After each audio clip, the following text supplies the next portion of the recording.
Before I start this video on Dark Souls creator Hidetaka Miyazaki, we have to talk about this Wikipedia page for just a second.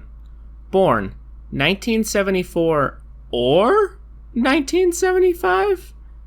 You can't, so that's one of those 2 years, I guess. And then right next to it, it says age 45 to 47? And that's 3 years. He could be 45, 46, or 47, I guess. He was definitely born at some point, I guess.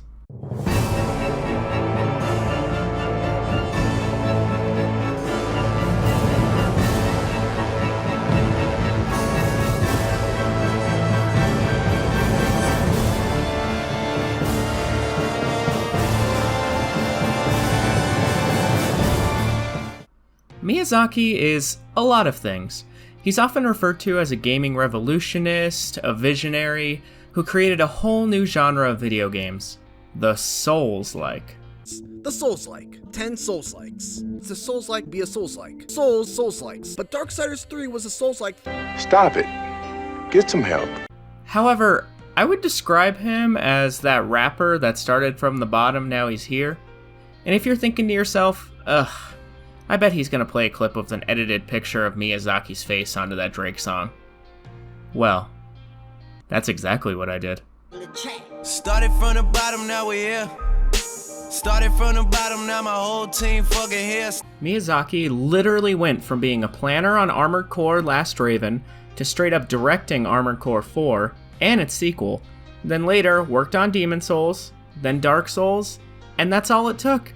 Then he became president of From Software, like the president. That rise is absolutely insane. Sometimes my genius is... it's almost frightening. I, and many others, are big fans of Miyazaki's games. I'm a big fan. I said the wrong thing. God damn it, I said the wrong thing.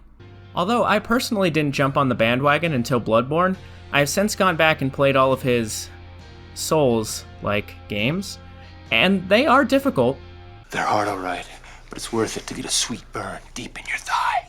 But that difficulty is not without reason. According to Miyazaki's Wikipedia page, Miyazaki grew up tremendously poor while living in the city of Shizuoka, Japan, around 1975, stating that he had no life ambitions as a child. Despite that, he was a heavy reader, but as his parents could not afford to buy him books or manga, he had to borrow from his local library. The books he read at the time were often beyond his reading capabilities, with parts he could not fully understand, using his imagination to fill in the blanks by using his accompanying illustrations. Miyazaki used this as inspiration for some of his later ideas on video game design. And anyone who has played one of his games knows, everything story-wise isn't really explained to you. Most people start his games kinda like this. What is going on? And where's Andy? And what is going on? In some ways, it's up for us to decide or put the pieces together to figure out the story. Just like how Miyazaki did when he was poor reading books he couldn't quite understand, so he filled in the pieces himself. Now, one line in that Wikipedia article stuck out to me. He had no life ambitions as a child.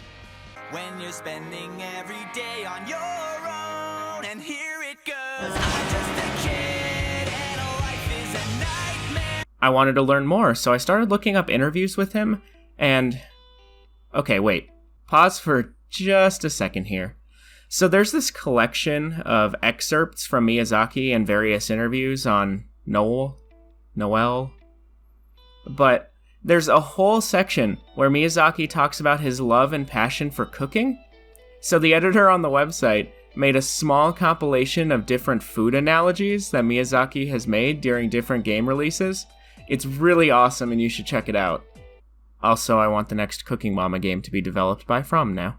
But I did actually come across an article that was rather inspiring.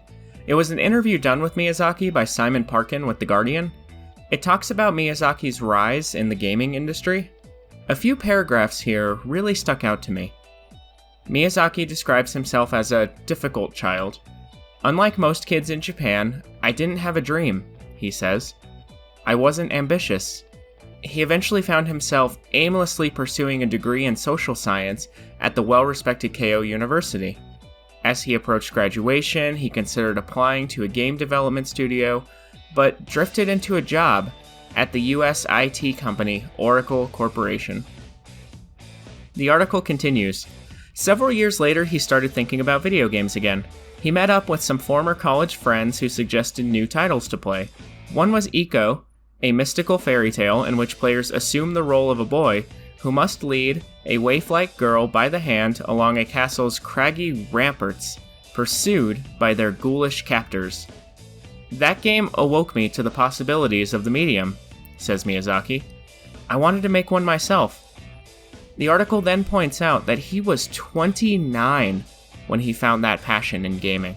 The reason why this is so inspiring is because it really does show us that it's okay to not be ambitious or not really have a path in our lives. Miyazaki came from a poor home, tremendously poor, where his imagination was his best friend. He then found his passion through the works of others, and is now president of the company that managed to do this. And the Game of the Year award goes to Sekiro.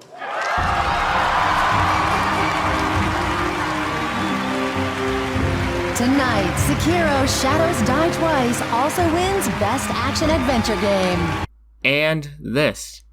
And your most anticipated game is Elden Ring. Congratulations to From Software. Elden Ring will come out eventually, but I bet if you went to Miyazaki as a kid and told him that he would be writing a story side by side with one of the greatest fantasy writers of our time, he may not believe you. Miyazaki's world was dark, but through other people's art and passion, he was able to create his own truly beautiful world. And yes, that is a world that continues to inspire other Souls-like games. And I think that that's great. Thank you so much.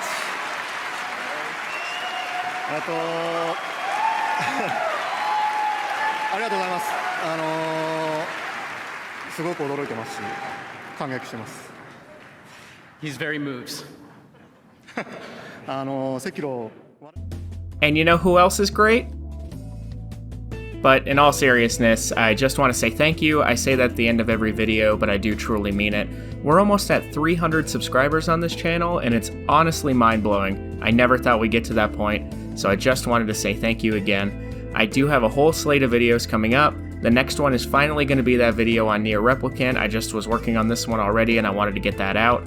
Anybody who's here from the Yokotaro video, I just want to say thank you again for checking the rest of the channel out. And there is more content to come, I promise, and it's going to be great. So if you really liked it, then you can like my video, you can subscribe if you want to, and if you don't want to, that's cool too. I don't control you, you can do whatever you want. But really though, thank you so much, and I'll see everybody in the next one. Bye.